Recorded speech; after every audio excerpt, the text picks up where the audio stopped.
우리의 힘이 되시고 능력이 되시며 위로자 되신 하나님, 오늘도 주님의 전에 나와 마음을 모아 주님을 찬양하게 하시고 주의 말씀 앞에 거듭날 수 있는 귀한 은혜를 베풀어 주시니 감사합니다.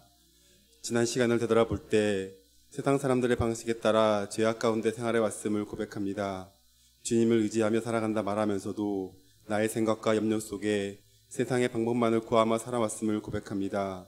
기도해야 할 때 기도에 무릎을 꿇지 못하고 우리의 마음이 온전하지 못하고 떳떳하지 못함을 회개하오니 용서하여 주시옵소서. 주님, 저희는 너무나도 부족하고 연약합니다. 삶이 나의 마음과 뜻처럼 되지 않을 때 낙심하기보다는 하나님의 일하심을 믿고 의지하며 하나님의 계획하심을 기다릴 수 있는 믿음을 더하여 주시옵소서. 우리의 영혼이 잠잠히 주님을 바라보게 하시어 때때로 우리가 이해하기 힘든 일과 시간들로 인해 믿음의 동요가 일어나기도 하지만 그때마다 우리에게 하나님의 오묘한 섭리를 보여 우리가 드리는 예배 속에서도 하나님의 손길을 느끼며 우리 가운데 행하시는 하나님의 마음을 깨닫는 은총을 허락하여 주시옵소서. 우리의 연약함 속에 그리스도의 능력을 드러내기를 원하시는 주님, 우리가 가진 연약함으로 인하여 기도하며 서로 가진 연약함을 보고 비난과 정죄하는 것이 아니라 주님의 마음으로 약한 자를 소중히 여기고 뜻을 이루시는 주님의 뜻을 바라보게 하여 주시옵소서. 서로의 짐을 지는 성숙함 속에 하나님의 말씀 안에 온전해지기를 소원합니다. 우리를 깨끗히 하게 하시고 날마다 성결한 삶을 살도록 도우시는 성령님, 이 시간 우리의 온전치 못한 마음과 생각과 행실을 정결케 하시고 하늘의 영광을 바라볼 수 있도록 눈을 뜨게 하여 주시옵소서. 우리가 마땅히 빌바를 알지 못하나 친히 말할 수 없는 탄식으로 우리를 위해 간구하여 주시는 성령님의 도우심으로 저희들이 이 세상을 이기며 믿음으로 살아갈 수 있도록 하여 주시옵소서. 특별히 각 목장을 위해 기도합니다. 목장 모임 안에서 진교와 믿음의 성장이 함께 이루어질 수 있도록 함께하는 시간 가운데 은혜를 내려주시고 참된 교제가 이루어 나갈 수 있도록 나눔의 지혜를 허락하여 주시옵소서. 우리의 가정을 지켜주시는 하나님, 실록의 푸르름을 더하여 가정의 달 5월 사랑하는 성도님들의 가정에 은총을 내려주시옵소서. 어린이날, 어버이날, 스승의 날을 보내며 티 없이 맑고 깨끗한 우리 자녀들을 품에 안으사 축복하여 주시옵고 믿음의 공동체 안에서 우리 자녀 세대가 영적으로 일어나게 하셔서 하나님의 영광을 선포하는 귀한 자녀들로 성장하게 하여 주시옵소서. 교회학교 교육자와 선생님들이 가르치는 모든 과정 속에서 하나님이 인도하심이 있기를 기도합니다. 주의 자녀들에게 바른 복음의 기초를 가르쳐 세상이 감당치 못하는 믿음의 자녀들로 성장하게 하여 주시옵소서. 교사들에게 지혜와 명철을 주시옵고 온 성도가 함께 기도하며 동력하게 하여 주시옵소서. 주님께서 친히 교육자와 선생님들의 수고에 응답하여 주시옵소서. 우리를 낳으시고 길러주신 부모님의 은혜를 우리가 그동안 잊지 않고 있었는지 돌아보는 시간이 되게 하여 주시옵고 우리를 위해 모든 것을 희생하신 부모님들께 영생의 축복을 누릴 수 있는 은혜를 베풀어 주시고 위로하여 주시옵소서. 이번 주에 있을 효도여행 일정 가운데 동행하셔서 안전으로 지켜주시고 하나님의 위로와 감사가 넘치는 여행이 될 수 있도록 주님 은혜를 내려 주시옵소서. 역사를 주관하신 하나님, 이 나라를 이끌어가는 위정자들이 공정과 정의로 국민의 소리에 귀를 열게 하시고 낮은 자세로 정치를 하게 하시어 대통령을 비롯한 위정자들이 서로 화합하고 협력하여 나라와 민족의 내일을 위해 머리를 맞대고 한마음 한뜻으로 일할 수 있도록 주님께서 친히 간섭하여 주시옵소서. 오늘도 단위에 세우신 민경준 담임 목사님, 강한 팔로 붙드셔서 사역을 감당하실 때마다 건강하신 가운데 피곤치 않게 하여 주셨고 하나님의 귀한 말씀 배워나실 때마다 생명력 넘치는 말씀을 선포하게 하시고 저희가 생명의 말씀 안에 변화되는 새로운 역사가 일어나게 하여 주시옵소서. 무엇보다 주님의 굳건한 믿음과 깊은 사랑이 가슴속에 깊이 담길 수 있도록 성령님께서 목사님과 함께하여 주시옵소서. 먼저 그 나라와 그 의를 구하라 말씀하신 주님, 저희 동서울 성령교회가 세상에 물들지 않고 거룩함을 지켜나가며 열방을 향해 복음을 전하는 교회 되게 하여 주시옵소서. 그 일을 위해 필리핀 선교지에서 사역 중이신 원로 목사님과 사모님의 목회 사역을 축복하시고 건강으로 지켜주시옵소서. 오늘도 예배를 위하여 수고하는 손길들이 있습니다. 보이지 않는 곳에서 열심히 섬기는 성도들을 위로하시고 기쁨과 감사를 더하여 주시옵소서. 성가대의 찬양 가운데 함께 하신 주님의 은혜를 감사드리오며 우리 주 예수님 이름으로 기도드렸습니다.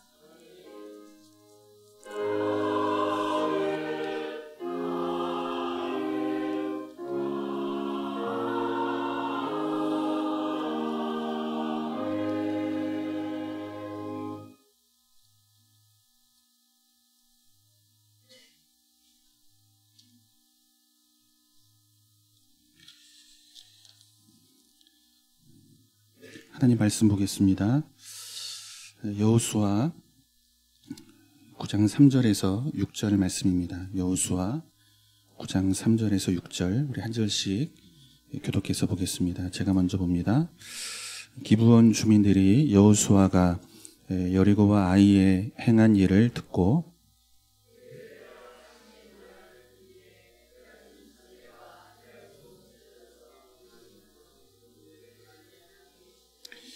그 발에는 낡아서 기운 신을 신고 낡은 옷을 입고 다 마르고 곰팡이가 난 떡을 준비하고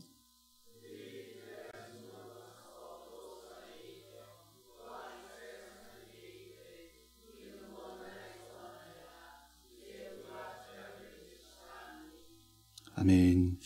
오늘 본문의 말씀을 가지고 기브온 주민과 맺은 언약이라는 제목의 말씀을 함께 나누도록 하겠습니다. 우리 따라서 한번 해보겠습니다. 영적 싸움. 다시 한번 하겠습니다. 영적 싸움. 여러분 신자가 이 땅을 살아가는 인생의 길, 그 길의 내용은 영적인 싸움으로 설명이 되는 길입니다. 예수를 믿는 순간부터 성도가 가는 길은 이스라엘이 광야를 걸어야 했던 것처럼 거친 길, 영적인 싸움이 있는 길입니다. 우리가 3주 전에 이 영적인 싸움에 관한 이야기를 살폈습니다. 이스라엘 민족은 이 아이성에서의 완벽한 승리를 거두어냅니다. 그런데 완벽한 승리 뒤에 무엇이 찾아오죠? 더 큰 위기가 찾아오더라는 것입니다. 한 번의 싸움으로 성도의 승리는 완성되지가 않습니다. 끊임없는 전쟁과 그 전쟁에서의 싸움 속에 날마다 이기고 또 이겨야 하는 것이 성도의 끝나지 않는 영적인 싸움입니다. 언제 끝날까요? 주님 앞에 설 때 여러분 그때 끝나는 것입니다. 이제 70이 넘고 은퇴했으니 이제 됐다 하시면 큰일입니다. 그죠? 그때에도 계속해서 우리는 영적인 싸움을 싸우는 것으로 인생을 신앙의 길을 살아가야 할 줄로 믿습니다. 우리 말씀을 한번 볼까요? 여호수아 9장 1절에서 2절의 말씀입니다. 우리 함께 한번 보겠습니다. 이 일 후에 유단 서쪽 산지와 평지와 레바논 앞 대해 연안에 있는 햇사람과 아모리 사람과 가나안 사람과 브리스 사람과 히윗 사람과 여부스 사람의 모든 왕들이 이 일을 듣고 모여서 일심으로 아멘. 6부족이 모이는 거예요. 기브온 족속을 뺀 나머지 가나안 부족들이 아이성 전투에서 승리한 여호수아와 이스라엘 백성들을 기다리고 있는 것입니다. 승리했구나, 이제 됐다 하는 그때 더 큰 위기와 싸움이 기다리고 있는 것이 여러분 신앙의 길이라는 것입니다. 우린 여기에서 중요한 영적 교훈을 얻죠. 영적인 싸움은 한 번에 끝나지 않는다라는 것입니다. 우리가 누가복음 4장에서 살핀 것처럼 예수님은 마귀와의 시험에서 승리를 이루십니다. 마귀는 예수님 곁을 떠나죠.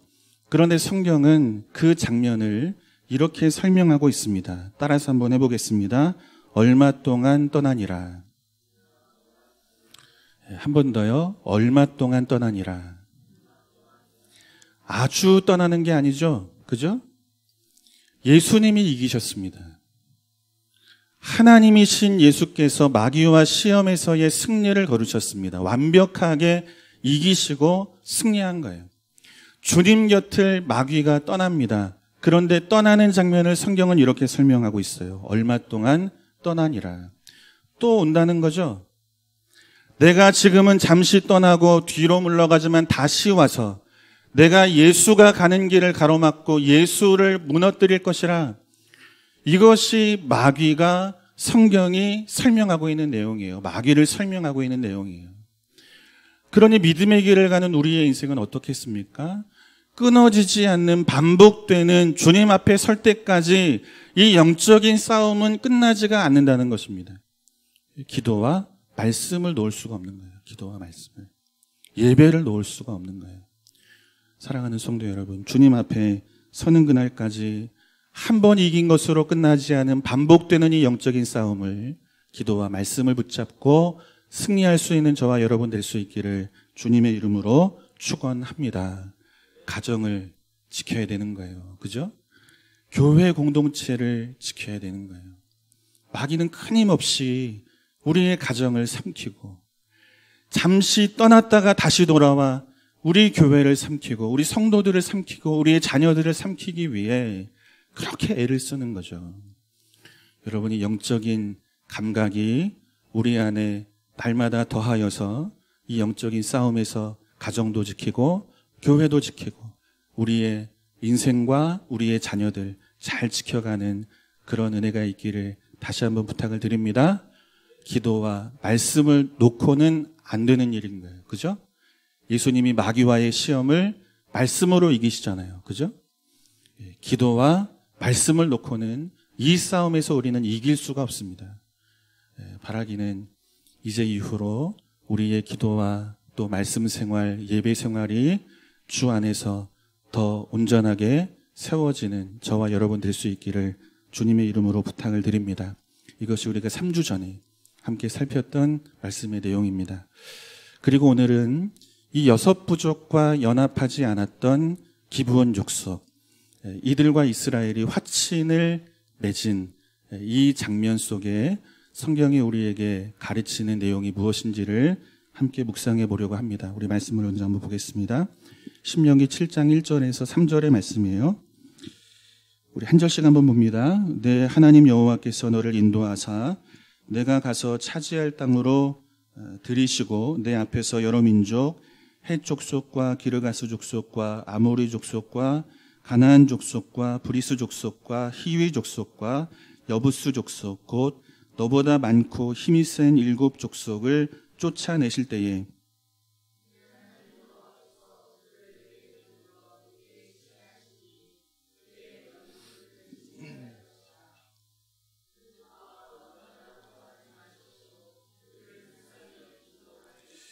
함께 봅니다. 또 그들과 혼인하지도 말지니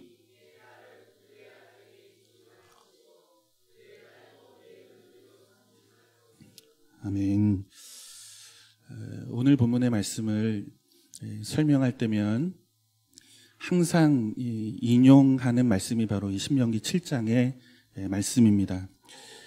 하나님은 이스라엘 백성들에게 가나안을 약속하시죠. 그리고 하시는 말씀이 이 말씀인 거예요. 너희가 가나안에 들어가거든 그 어떤 민족과도 언약을 맺지 말라는 것입니다. 이들을 진멸하라 이렇게 말씀하고 계세요. 그런데 이 말씀을 한 번만 주시지 않습니다. 계속해서 반복해서 가나안에 들어가거든 이방 민족들 그 부족들과 언약을 맺지 말라고 말씀하세요. 출애굽기 34장 12절을 보면 내가 들어가는 땅의 주민과 그 어떤 언약도 맺지 말라 이렇게 말씀하고 있습니다. 반복해서 말씀하시는 거예요. 믿지 않는 자들과 함께 하지 마라. 이들과 언약을 세우지 마라. 그렇게 말씀하고 계시는 것입니다. 뿐만 아니라 신명기 22장 9절에서 11절을 보면 이런 말씀이 있어요. 우리 같이 한번 보겠습니다. 함께 한번 읽겠습니다. 좀 짧으니까. 같이 봅니다. 내 포도원에 두 종자를 섞어 뿌리지 말라. 그리하면 내가 뿌린 씨의 열매와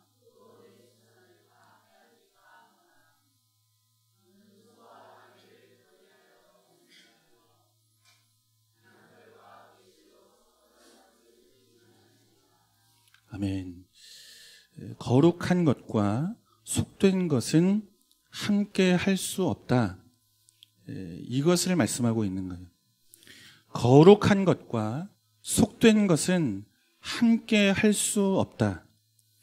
진리와 진리 아닌 것은 함께 할 수 없고 믿는 자와 믿지 않는 자가 함께 할 수 없고 하나님을 섬기면서 우상을 섬기는 일을 함께 할 수 없다고 말씀하고 있는 것입니다.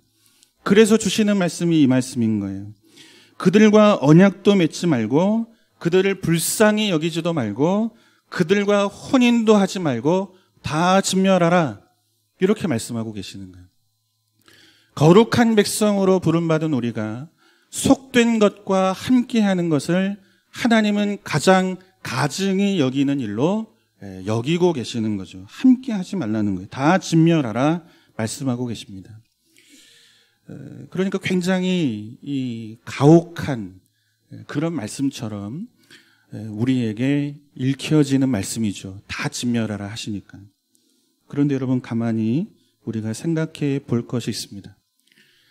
왜 진멸하라고 하시는가? 그죠? 왜 이렇게 가혹한 말씀을 당신의 백성들에게 주시는가? 과연 진멸하는 것의 목적은 무엇인가입니다. 이어지는 말씀을 보면 그 답을 우리에게 설명하고 있어요. 신명기 7장 4절과 5절입니다. 우리 같이 보겠습니다. 그가 내 아들을 유혹하여 그가 여호와를 떠나고 다른 신들을 섬기게 하므로 여호와께서 너희에게 진노하사 갑자기 너희를 멸하실 것임이니라. 오직 너희가 그들에게 행할 것은 이것, 그들의 제단을 헐며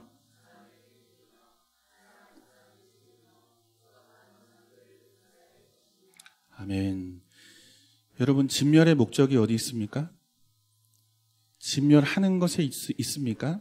그렇지 않죠. 그죠? 진멸하라 말씀하시는데 그 이유, 그 목적이 진멸하는 것에 있지 않습니다. 당신의 백성의 거룩함에 목적이 있는 거예요. 혹시라도 가나안 족속과 섞여 살다 죄를 범함으로 여호와로부터 떠날까 염려하여, 하나님의 백성인데 거룩함을 잃을까 염려하여, 이방인들이 가지고 있는 생각과 가치와 인생의 목적과 함께 섞여 사는 길에서 여호와의 말씀과 그분의 영광과 그 영광 아래 살아가는 신자의 명예를 잃어버리고 목적 없는 길, 방향 없는 길을 갈까 봐, 이것이 염려되어 하시는 말씀이 뭡니까? 진멸하라. 이 말씀을 주고 계시는 거예요. 그러니까 진멸하라, 죽이라, 여기에 목적이 있지 않고 너희의 거룩의 목적이 있다는 거예요. 너희의 거룩.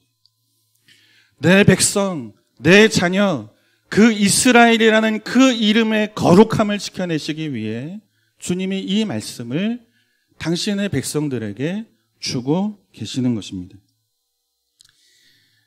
그럼에도 불구하고 이 진멸하라는 말씀은 좀 가혹한 말씀처럼 그렇게 읽혀진다는 거죠. 그런데 신명기 20장을 보면 주님이 이런 말씀을, 하나님이 이런 말씀을 주세요. 신명기 20장 10절에서 11절 말씀입니다. 우리 같이 한번 보겠습니다. 내가 어떤 성읍으로 나아가서 치려할 때에는 그 성읍에 먼저 화평을 선언하라. 그 성읍이 만일 화평하기로 화답하고 너를 향하여 성문을 열거든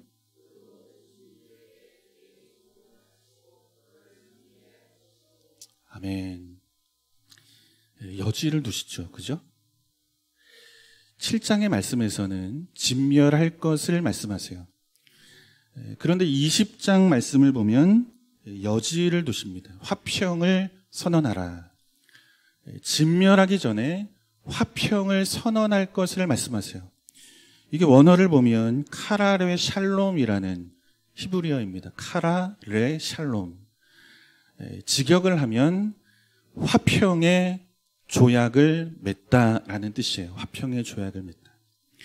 화평의 언약을 맺다라는 뜻입니다. 하나님을 증인으로 세우고 믿는 자와 믿지 않는 자가 화평의 언약을 맺으라 말씀하고 계시는 거예요.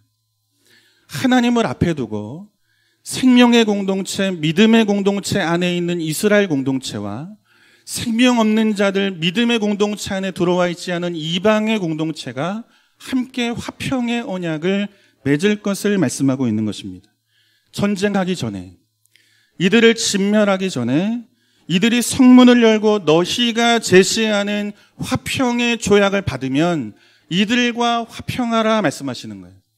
물론 이들이 제시하는 화평의 조약을 거절하면 성경은 이들을 진멸할 것을 말씀하고 계십니다. 그런데 중요한 것은 무엇입니까? 여지를 두고 계시는 거예요, 여지를. 이 말씀은 단순히 사이좋게 지내, 믿지 않는 자들과도 화목하게 지내. 여러분, 이런 말씀이 아니에요. 믿지 않는 자들을 믿는 자들의 공동체 일원으로 받아주라는 말씀이 이 화평의 언약을 세우라는 말씀 속에 담겨 있는 것입니다. 진멸하기 전에, 싸우기 전에 화평의 언약을 제시하고 이들이 화평의 언약을 문을 열고 받으면 이들을 믿음의 공동체 일원으로 받아주라고 말씀하고 계시는 거예요. 마치 이방의 여인이었던 라합이 문을 열고 정탐꾼들을 받아준 것처럼, 그래서 죽음과 사망의 족보 안에 있던 자가 그리스도 안에 있는 생명의 족보 안으로 옮겨온 것처럼, 문을 열고 예수를 맞이하여 그분의 은혜 속에서 생명을 얻게 된 것처럼, 이제 성문을 열고 너희를 맞아 화평의 언약을 받아들이는 자들이 있다면 그들과 무엇하라는 것입니까? 화평의 언약을 맺으라는 거예요. 믿음의 공동체, 생명의 공동체 일원으로 이들을 받아줄 것을 말씀하고 계시는 것입니다. 우린 여기에서 질문을 갖는 거예요.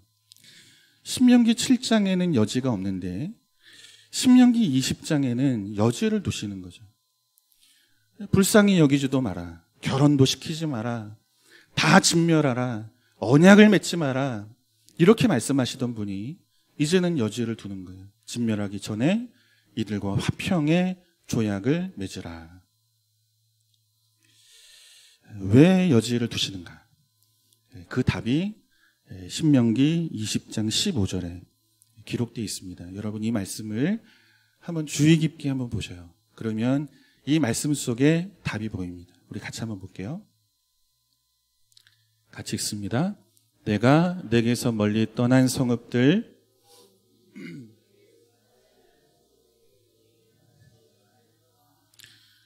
누구에게는 여지를 두라고 말씀하십니까?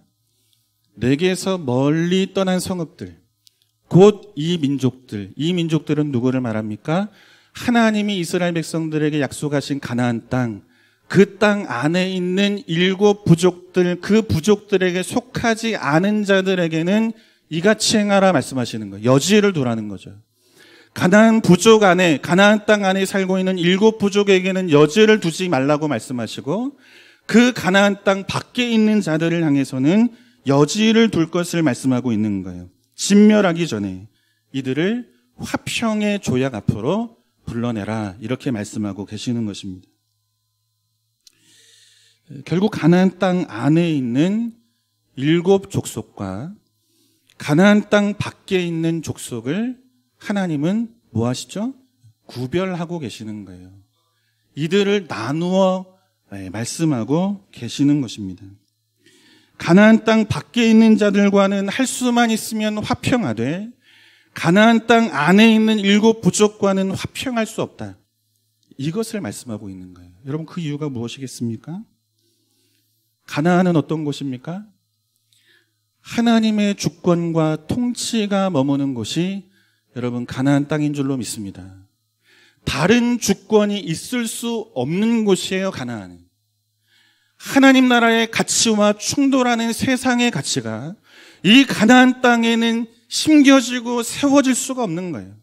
오직 진리가 있다면 하나님 말씀 외에 다른 진리가 없는 곳이 하나님의 주권과 통치가 있는 가나안 땅이라는 거예요.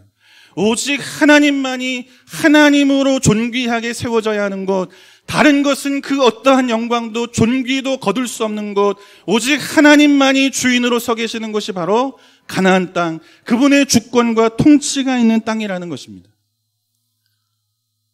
이곳에는 타협이 없다는 거예요. 진리 아닌 것과는 타협할 수 없는 거예요, 이곳에서는. 여러분, 오늘로 말하면 어느 곳을 이야기합니까? 우리 가정을 말하는 거죠. 그죠? 우리 가정이 오직 주님 한 분만이 주인 되시는 가정 되기를 주님의 이름으로 축원합니다. 다른 것이 주인으로 설 수 없는 거예요, 우리 가정 안에. 또 어디를 말합니까? 교회 공동체를 말하는 거죠. 아무리 사람이 실력이 있고 높은 지혜를 가져도 여러분, 그 지혜와 그 높음이 하나님의 지혜와 그 권위를 대신할 수 없는 줄로 믿습니다. 하나님만이 계시는 거예요. 그 어떤 주권도, 그 어떤 가치도, 그 어떤 그 무엇도, 그 누구도 하나님이 다스리는 곳에 타협할 수 없는 거죠. 언약을 세우지 말고, 이들을 불쌍히 여기지도 말고, 이 모든 것들을 다 내어 쫓으라고 말씀하고 계시는 거예요. 그리스도를 아는 지식보다 높아진 그 무엇이 있다면 이 모든 것을 다 사로잡아서 그리스도 앞에 복종해야 하는 곳이 어디입니까?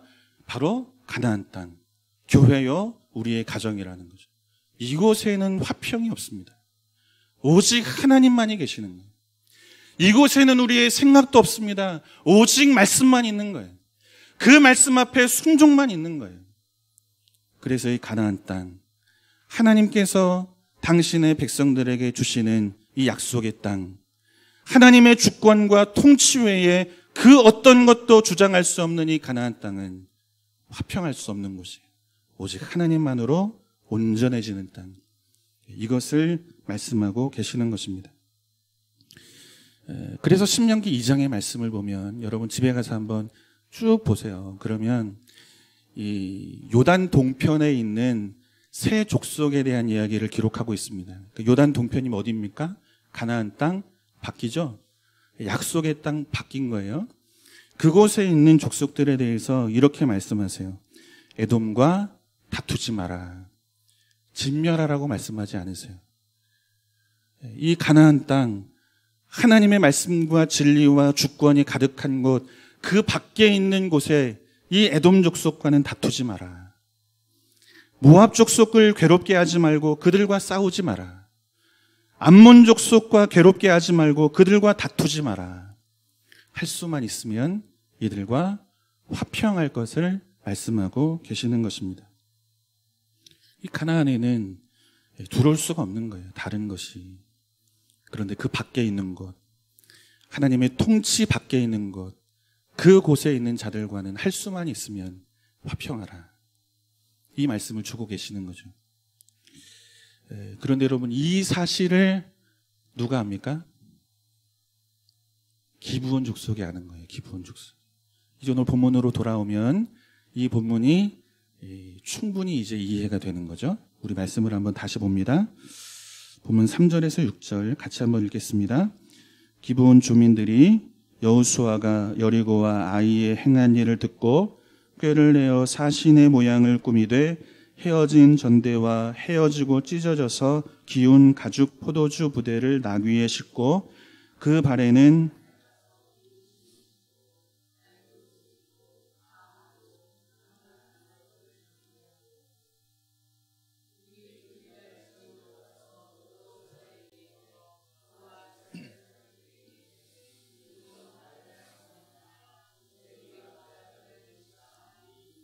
아멘.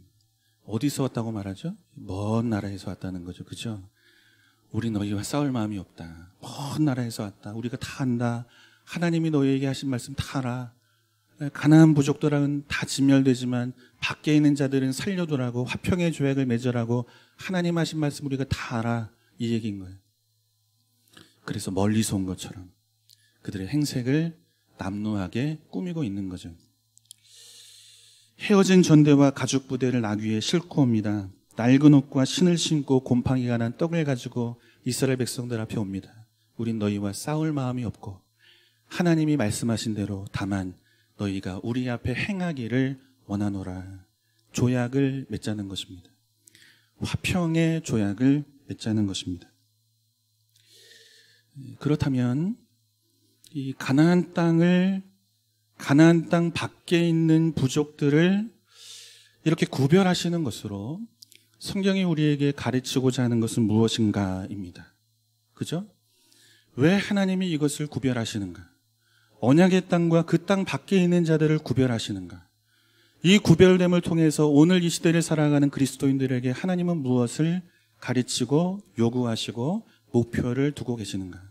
고린도서 6장 14절부터 7장 1절인데 우리 14절과 15절만 한번 보겠습니다. 14절과 15절 우리 같이 한번 보겠습니다. 너희는 믿지 않는 자와 멍에를 함께 매지 말라. 의와 불법이 어찌 함께하며 빛과 어둠이 어찌 사귀며.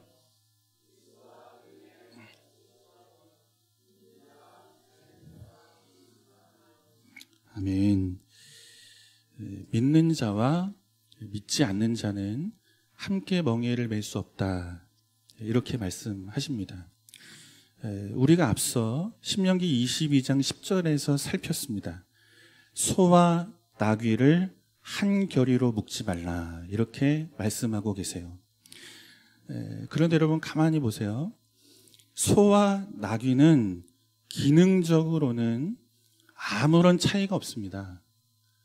고대 근동 지역에서는 소에게도 멍에를 맸지만 나귀에게도 멍에를 매서 밭을 갈도록 짐승을 부렸습니다. 우리의 눈에 보이는 나귀와 소는 어떻게 보이겠어요? 아무런 차이가 없어 보이는 거예요. 주석을 보니까 등치가 다르고 또 보폭이 다르기 때문에 한 겨리에 묶으면 밭을 제대로 갈 수 없다. 이렇게 이제 써 있어요. 그런데 여러분 밭을 제대로 갈지 못할 뿐이지 갈 수는 있는 거잖아요. 그죠? 한 겨리로 묶을 수는 있는 거잖아요. 한 겨리로 묶어 밭을 제대로 갈지 못해 소출이 적을 수는 있어요. 그러나 두 짐승을 한 겨리에 묶어 이 밭을 갈아도 적지만 소출을 얻을 수는 있는 거예요. 기능적인 부분에서는 전혀 차이가 없는 거죠. 어디에 차이가 있습니까? 어디에 차이가 있는 것입니까? 그 안에 차이가 있는 거예요. 운명이 다른 거예요, 운명이. 성경은 두 짐승의 특징으로 구별하는 것이 아니라 그 짐승에게 주어진 운명이 다른 것을 말씀하고 계시는 거예요. 운명이 다른 자와는 함께 할 수 없다는 것을 말씀하고 계시는 것입니다. 레위기 11장의 말씀과 신명기 14장의 말씀을 보면 정한 짐승과 부정한 짐승을 구별하십니다. 소는 정한 짐승으로 하나님 앞에 바쳐지는 제물로 사용이 되죠. 그러나 나귀는 부정한 짐승인 거예요. 하나님 앞에 바쳐질 수 없는 짐승인 거예요. 되새김질을 하지 않습니다. 굽이 갈라져 있지도 않아요. 그런데 어찌 소와 부정한 짐승 나귀와 정한 짐승 소를 하나님 앞에 함께 바칠 수가 있겠습니까? 그럴 수가 없는 거예요. 한 겨리로 묶지 말라, 함께 멍에를 매지 말라는 것은 겉으로 보여지는 기능적인 불편함과 부족함 때문이 아니라 그 두 짐승을 통해서 보여주고 있는 이 운명이 다른 존재, 인생의 목표가 다른 존재, 삶의 가치가 다른 존재, 믿는 자와 믿지 않는 자가 가지는 인생의 길이 다른 것에서 오는 이 차이와 구별을 하나님은 우리에게 말씀하고 계시는 거죠. 함께 바칠 수가 없는 것입니다. 이처럼 믿는 자와 믿지 않는 자는 운명이 다른 거예요. 의와 불법이 함께 할 수 없고 빛과 어둠이 함께 사귈 수 없고 그리스도와 사악한 자 벨리알이 함께 조화될 수가 없는 거예요. 믿는 자와 믿지 않는 자는 그래서 함께 할 수 없다는 것을 말씀하고 있는 거예요. 한 겨리로 묶지 말라는 거죠. 그래서 신명기 7장에서 성경이 예로 들어 우리에게 말씀하시는 것이 네 딸들을 그들에게 아내로 주지 말고 그 딸들을 내 며느리로 삼지 마라. 이렇게 말씀하고 계시는 것입니다. 믿는 자와 믿지 않는 자가 하나님의 주권만이 인정되는 가정을 세워야 됩니다. 되겠습니까? 안 된다는 거예요. 그죠?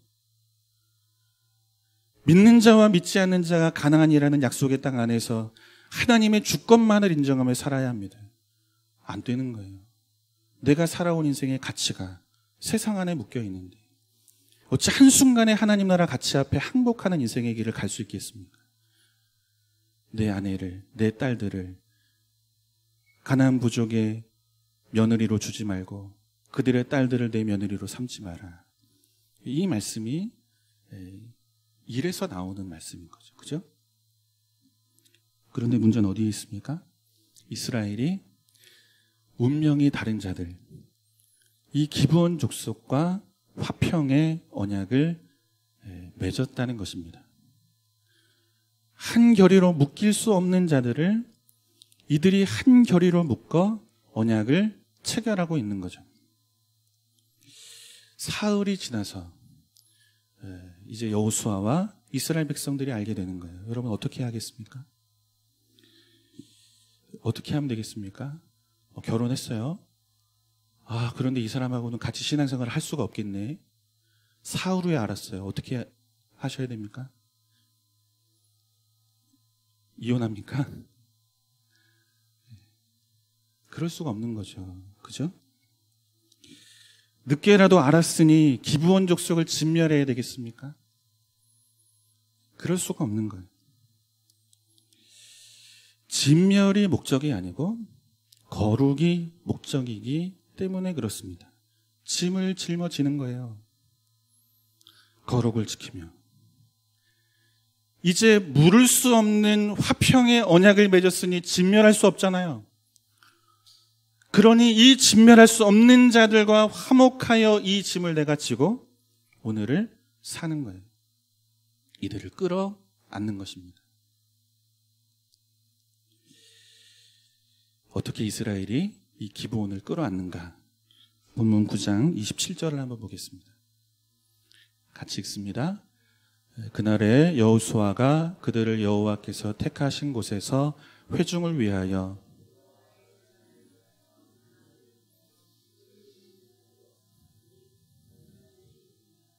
아멘. 어디 두죠? 여호와께서 택하신 곳에 기브온 사람들을 둡니다. 여호와의 제단을 섬기는 일에 필요한 나무를 패고 물을 깃는 자리에 이들을 세웁니다. 누구와 함께 일합니까?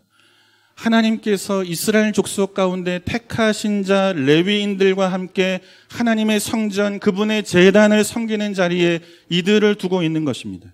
여호와께서 택하신 곳에 하나님을 알지 못하는 이방인들, 이 기브온 사람들, 진멸당에 마땅한 자들을 화평의 언약을 맺었기에 물을 수 없는 언약이기에 이들을 끌어안고 여호와의 제단을 섬기는 자리에 이들을 두고 있는 거예요. 놀랍죠, 그죠? 저희 어머님은 예수 믿는 가정에서 그렇게 자라셨어요. 한 집 건너 한 집 이렇게 막 목사님 계시고 장로님은 집집마다 계시고 막 권사님은 누나도 권사고 어머니도 권사고 다 권사예요. 그런 집에서 저희 어머니는 자라셨습니다. 근데 저희 아버지는 예수를 전혀 모르는 그런 집안에서 자라셨습니다. 왜 그런 아버지를 두셨을까 설교를 준비하다 생각해 보니까 오늘 이 설교 때문에 믿지 않는 아버지를 하나님이 두셨나 이제 이런 생각도 문득 들었어요. 그렇게 예수를 믿지 않는 가정에서 태어나셨고 굉장히 이제 유교적인 전통 속에 그렇게 자라오셨죠. 심지어 이제 넷째 할머님은 무당이셨어요. 그래가지고 군대 갈 때 이제 인사하러 가자 해가지고 갔는데 첫 말씀이 놀래지 마라 이제 이 말씀이었어요. 제가 교회 다니니까 문을 열었더니 막 불상도 있고 막 이상한 막 그 그림 빨간색이 막 아주 가득한 그런 무당집이 이제 저희 넷째 할머님 집이었습니다. 남편을 예수 믿게 하는 것도 어렵죠. 근데 본인 신앙 지키는 것도 너무너무 어려운 이 상황 속에 이제 결혼을 하게 된 거예요. 결혼과 동시에 너무나 큰 짐을 짊어져야 하는 것입니다. 함께 멍에를 맬 수 없는 자와 멍에를 매야 하니 여러분 얼마나 힘들었겠어요. 그런데 그 짐을 안 내려놓으셨어요. 기도하고 또 기도하고 기도하면서 그 짐을 짊어지셨습니다. 그런데 놀라운 건 지금은 저희 아버님이 훨씬 더 신앙생활을 잘하십니다. 새벽 예배를 하루도 안 빠집니다. 아들이 목사니까 아마 그러겠죠. 그죠? 여러분의 가정에도 목사 한 명씩은 다 배출되기를 주님의 이름으로 축원합니다. 그래야 이제 우리가 새벽에 좀 얼굴을 보겠죠. 그죠? 그렇게 새벽 예배를 안 빠지세요. 그리고 이제 늦게 신앙생활을 했으니까 말씀에 대한 지식이 많지가 않잖아요. 그런데 이제 주일학교 보조교사를 합니다. 뭐 하냐면 이제 성경 공부는 뭐 교역자하고 선생님들이 가르치는데 저희 아버지는 뒤에서 애들 신발 정리 이렇게 하세요. 뭐 가르칠 게 없으니까. 그리고 이제 끝나면 성가대로 악보도 잘 못 보시는 분인데 성가대로 지금 계속 섬기고 계십니다. 그러니까 은퇴 없이 열심히 성가대 하셔야 돼요. 작은 교회가 아니에요. 사람이 없어서 여기저기 막 심어놓고 막 부탁해서 막 일하는 게 아니라 여러분 출석교인이 5,000명 되는 교회예요. 거기에서 이제 그 일들을 하고 계시는 거예요. 본인이 받은 은혜가 있으니까 하는 거죠. 그죠? 짐을 내려놓지 않고 사는 거예요. 짐을 내려놓지 않고. 물을 수 없는 화평의 언약을 맺은 이상 성도는 이 짐을 짊어지는 거예요. 여호수아가 기브온 사람들을 진멸하지 않습니다. 이들을 다 끌어안는 거예요. 물을 길어서 제단을 섬기고 나무를 패서 제단 위에 올려진 제물을 태우는 이 나무 위의 재료들을 준비하는 그 일에 이 기브온 사람들을 두고 있는 거예요. 여호와께서 택하신 곳에 레위인들과 함께 주를 섬기고 교회를 섬길 수 있도록 그 자리에 세우고 있는 것입니다. 여러분 한번 생각해 보십시오. 한 번도 하나님을 섬겨본 일이 없는 자들이잖아요. 그죠? 말씀이 무엇인지를 모르는 자들이잖아요. 다들 제사를 드리고 있는데 어떻게 제사를 드려야 하는지 배운 적이 없는 자들이잖아요. 말씀 앞에 살아야 하는데 말씀이 무엇인지 말씀에 대한 지식도 없는 인생들이잖아요. 이들을 끌어다가 성전을 섬기는 일에 세워야 하니, 성전을 섬기는 일을 가르쳐야 하니, 하나님을 예배하는 일을 가르쳐야 하니, 믿음의 길을 신자가 어떻게 가야 하는지 한 번도 살아본 적이 없는 자들을 데려다가 가르치고 끌고 가야 하니, 이 짐이 얼마나 크겠어요. 이 짐이 얼마나 무겁겠어요. 내려놓고 싶을 때가 얼마나 많겠어요. 그러나 여호수아가 이스라엘 백성들이 그 짐을 내려놓지를 않습니다. 기브온 사람들을 다 끌어안습니다. 그런데 놀라운 것은 먼 훗날 이스라엘 백성들과 함께 이들이 바벨론으로 포로되어 끌려갑니다. 믿음의 공동체인 이스라엘 백성들과 함께 고난당하고 함께 돌아오게 됩니다. 느헤미야서를 보면 이들이 예루살렘 성벽을 재건하는 일에 함께 이름을 올리고 있는 것을 성경은 우리에게 보여줍니다. 진멸받아 마땅한 자들을 끌어안았을 때, 그들을 믿음의 공동체 안으로 받았을 때, 물을 수 없는 언약 속에 이들을 진멸하지 않고 그 짐을 양어깨에 책임있게 짊어지고 감당할 때, 먼 훗날 이들이 예수 안에 있는 믿음의 공동체 안으로 들어오게 되는 겁니다. 예루살렘 성을 재건하는 그 일에 이들의 이름을 성경은 기록하고 있는 것입니다. 사랑하는 성도 여러분, 짐을 짊어져야 하는 이유가 여기에 있는 줄로 믿습니다. 힘들지만 어렵지만 어떻게 하겠어요, 그죠?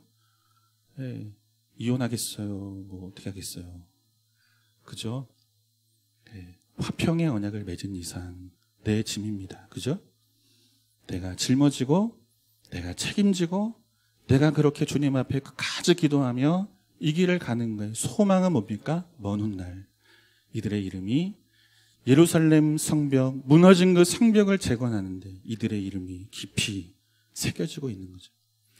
사랑하는 성도 여러분, 5월 가정의 달을 맞아서 믿지 않는 가족들, 친척들, 혹시라도 생명 같은 데 자식들이 있다면 여러분, 끊을 수 없는, 물을 수 없는 화평의 언약을 이들과 맺게 하신 하나님 앞에 책임 있게 짐을 짊어지는 것으로 주가 보여주실 소망, 먼 훗날 그들도 나와 같이 이 생명의 이름으로 주님 앞에 기록되고 새겨지는 이 은혜를 소망하며 오늘도 내려놓지 않고 잘 짊어지고 그렇게 믿음의 길 잘 걸어가는, 그래서 바라기는 오직 하나님만이, 그분의 주권만이 인정되는 가나안이 우리 가정, 또 우리 교회, 우리가 살아가는 삶의 자리들 될 수 있기를 주님의 이름으로 축원합니다. 진멸하지 않고 끌어안을 때 기어이 그들을 믿음의 공동체의 일원으로 맞이할 수 있는 이 놀라운 은혜를 여호수아와 이스라엘 백성들에게 허락하신 것처럼 그렇게 우리의 가정, 또 우리 몸된 교회, 우리가 살아가는 모든 공동체가 오직 하나님의 주권 아래 모든 자들이 모여 한 분 하나님을 섬기는 그런 가정, 그런 교회 또 그런 우리의 모든 공동체가 되기를 간절히 소망합니다. 힘들지만 짊어지게 하시고 내려놓지 않고 끝까지 끌어안고 품으며 이 길을 걸어갈 때 하나님 이스라엘 백성들에게 허락하신 이 놀라운 영광 우리에게도 맛볼 수 있도록 축복하여 주옵소서. 5월 가정의 달을 맞아 다시 한번 간절히 간구합니다. 주님만 섬기고 예배하는 믿음의 가정 되게 하시고 주님만 예배하고 섬기는 우리 가족들, 우리 자녀들, 우리 친척들 될 수 있도록 아버지 은혜, 구원의 은혜 허락하여 주옵소서. 귀한 예물 기도의 제목을 담아 올리니 받으시고 은혜로 응답해 주시고 병상에 있는 자들 주의 놀라우신 은혜로 회복되어질 수 있도록 축복하여 주시고 또 물질이 흘러가는 곳에 하나님의 놀라우신 은혜의 생명의 역사만 이루어지도록 사용하여 주옵소서. 이제는 우리 구주 예수 그리스도의 은혜와 우리 아버지 하나님의 말로 다할 수 없는 그 풍성하신 사랑하심과 성령님의 교통하심과 인도하심이 진멸하지 않고 기브온 족속을 끌어안았던 여호수아와 이스라엘 백성들처럼 그렇게 물을 수 없는 언약 속에 관계하게 하신 자들 그 짐을 힘들지만 내려놓지 않고 잘 짊어지는 것으로 먼 훗날 이스라엘 공동체 안에 이들의 이름이 새겨진 것처럼 여호와의 생명책에 우리의 가족들이 다 새겨질 수 있도록 소망하고 소원하고 기도하며 돌아가는 사랑하는 모든 성도들 머리 위에 가정 위에 자녀 위에 세우신 기업 위에 피 흘려 값주고 사신 몸된 교회 위에 필리핀 선교지와 선교지에서 헌신하는 사랑하는 원로 목사님 내외 위에 이제로부터 영원토록 함께 있을지어다. 아멘.